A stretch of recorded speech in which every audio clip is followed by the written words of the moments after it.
Bonjour, c'est Christophe. Alors, deuxième vidéo sur le thème de Janus et la NASA. La NASA qui découvre Janus, ou plutôt l'analyse médiatico-politico-scientifique de la soi-disant découverte de la NASA.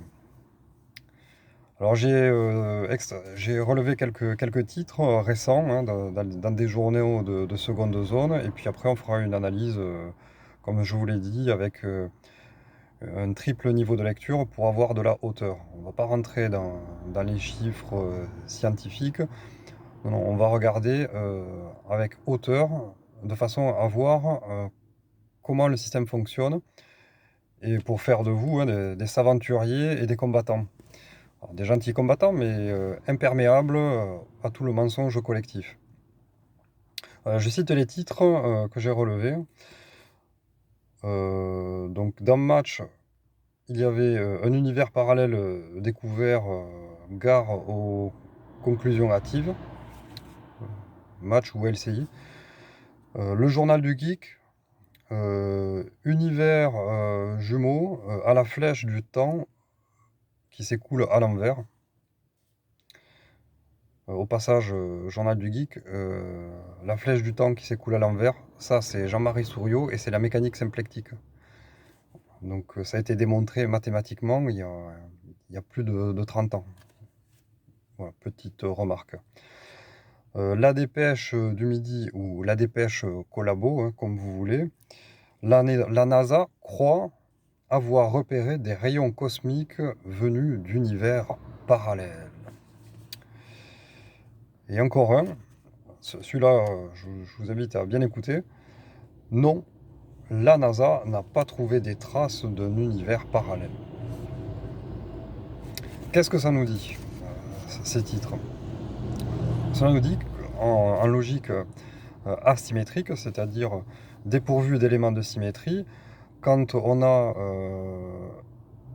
un système qui ne veut répondre de face hein, au questionnement scientifique soulevé par le modèle Janus, ils sont obligés de décaler, c'est-à-dire de ne pas répondre et de changer de paradigme, de façon à ne pas être défait, hein, parce que pour l'instant, l'équipe Janus n'a pas été défaite, les articulations n'ont pas été défaites, et plus ça va, plus les données observationnelles, l'accélération de l'expansion de l'univers, entre autres, confirment ce modèle cosmologique. Donc ce qu'ils font, hein, le système médiatico-politico-scientifique, ça marche ensemble, et on le voit de plus en plus. Hein. Les ficelles sont de plus en plus grosses. Hein. Euh, Décale, c'est-à-dire sur des médias de seconde zone, hein, en premier Match, puis LCI, plus personne ne regarde LCI, puis après le journal du geek et la dépêche du midi, voilà, et enfin Fred Zone. C'est un conglomérat qui, par des titres, annonce pour faire le buzz, mais en même temps, c'est pas faire le buzz, c'est discréditer. C'est-à-dire, tu commences à penser univers jumeau en dehors du système. Non, non, c'est pas bien. C'est mal. Et, euh, et regarde, les autres médias, ils ont montré ils ont dit que c'était une bêtise. Cela sert à ramener les petits les petits aventuriers qui commencent à penser, hein, qui commencent à penser par eux-mêmes, qui commencent à avoir l'esprit critique. Et Jean-Pierre nous l'explique, hein, enfin Jean-Pierre Petit, hein, avec tout mon respect, d'être des aventuriers, de regarder de l'autre côté de la montagne. Mais dès que l'on a cette attitude-là, le système médiatico-politique nous ramène, hein, essaie de nous faire revenir. Bon, vous l'avez bien compris, c'est encore une tentative de confinement. Hein, la NASA et toute la clique médiatico-politique tentent le confinement. Je ne sais pas comment la NASA peut encore utiliser des fusées à poudre hein, quand on connaît la technologie MHD. Mais bon, c'est fait pour fabriquer des jolis t-shirts. La NASA vend des t-shirts, c'est bien. Ben, je pense qu'au bout d'un moment, elle pourra faire que ça. Hein. Voilà.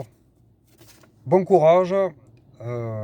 toujours soutien à l'équipe Janus, à Jean-Pierre Petit, Gilles D'Agostini et Nathalie Debergue. Commentez, allez sur Twitter et ne ratez pas la clique de ce système politico-scientifique. Il faut les reprendre. N'ayez pas peur, hein. Le système ne tient plus et on ne sait pas comment il va s'effondrer. C'est un peu comme le mur de Berlin. C'est une guerre asymétrique. Ils sont moins nombreux que nous et on est en quête de vérité, hein, de confrontation scientifique, loyale, virile et de face, hein, et pas des coups sous la ceinture. À bientôt, courage!